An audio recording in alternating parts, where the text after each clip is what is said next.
c'est Laura de la petite épicerie. Aujourd'hui, je vais vous montrer comment réaliser un joli petit bloc-notes avec des tampons que vous aurez créés vous-même. Pour cela, vous aurez bien sûr besoin d'une plaque en caoutchouc qui permet de graver ses propres tampons, de gouges. Alors là, vous n'êtes pas obligé d'avoir tous les modèles.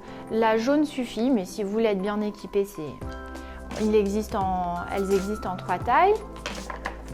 Il vous faudra aussi des jolis petits tampons encreurs. Ensuite, pour réaliser le bloc-notes, je vous conseille de prendre du papier standard d'imprimante et du papier aquarelle de 300 g d'épaisseur pour la couverture.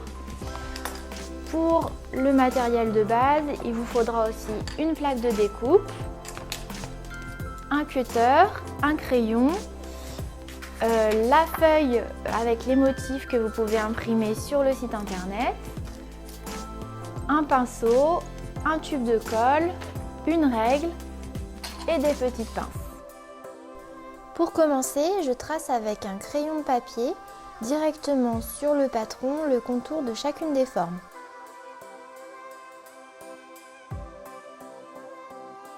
Ensuite, je retourne ma feuille et je la plaque contre la gomme à graver. Pour éviter qu'elle ne bouge, j'utilise des petites pinces, mais vous pouvez aussi prendre du scotch ou tout simplement tenir fermement la feuille. Et ensuite, je gribouille avec mon crayon à papier sur toute la surface de la feuille. Ça va me permettre de reporter tous les contours des formes. C'est vraiment une technique qui marche super bien. Par contre, il ne faut pas hésiter à y aller fort sur le crayon. Je sépare avec le cutter chacune des formes et je peux commencer à graver avec les gouges. Pour graver, c'est vraiment super simple, il suffit de mettre le bout incurvé de la gouge contre la gomme et vous verrez que la gomme se détache comme si on coupait dans du beurre. Vous pouvez faire comme ça plein de petites formes abstraites, plus vous en avez, plus ça sera facile de créer votre motif. Ensuite, je prends mon papier aquarelle 300 g et j'encre chacun des tampons avec des couleurs qui me plaisent. Moi, j'ai choisi des tons un petit peu nature, terracotta, ocre, etc. qui sont très tendance en ce moment. Pour appliquer le tampon et avoir un dessin bien précis, je vous conseille de vous y prendre vraiment très fermement, de vous mettre debout et d'appuyer toutes vos forces avec vos deux mains. Vous pouvez également tester chacun des deux côtés de votre feuille de papier aquarelle. Vous verrez qu'une des deux faces marque beaucoup mieux l'ancrage que l'autre. Ça prend forme petit à petit, je rajoute un bleu d'une couleur assez puissante pour renforcer l'ensemble du motif.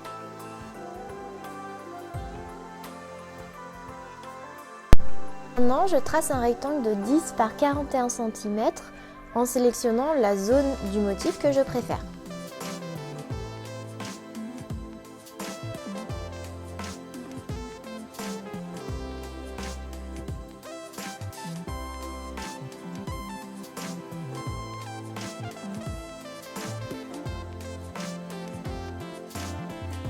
Ensuite, je prends mes feuilles blanches d'imprimante et là aussi, je vais venir découper des feuilles de 10 cm par 20 cm. Moi, j'ai pris une quarantaine de feuilles. Ensuite, j'utilise à nouveau les pinces pour réunir toutes les feuilles en un paquet bien serré et je griffe avec mon cutter la tranche supérieure de mon bloc de feuilles. J'encolle la tranche à l'aide de colle à bois. Vous pouvez prendre n'importe quelle colle blanche, ça marchera. J'étale un petit peu avec un pinceau, mais je fais en sorte de garder une couche quand même bien épaisse. Et tout ça, je laisse sécher pendant au moins 2 heures.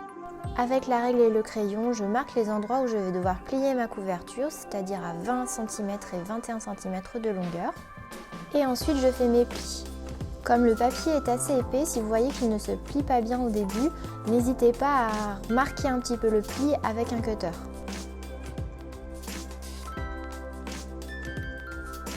Maintenant, j'applique la couverture sur les feuilles et n'hésitez pas à couper si vous avez un petit bout de couverture qui dépasse.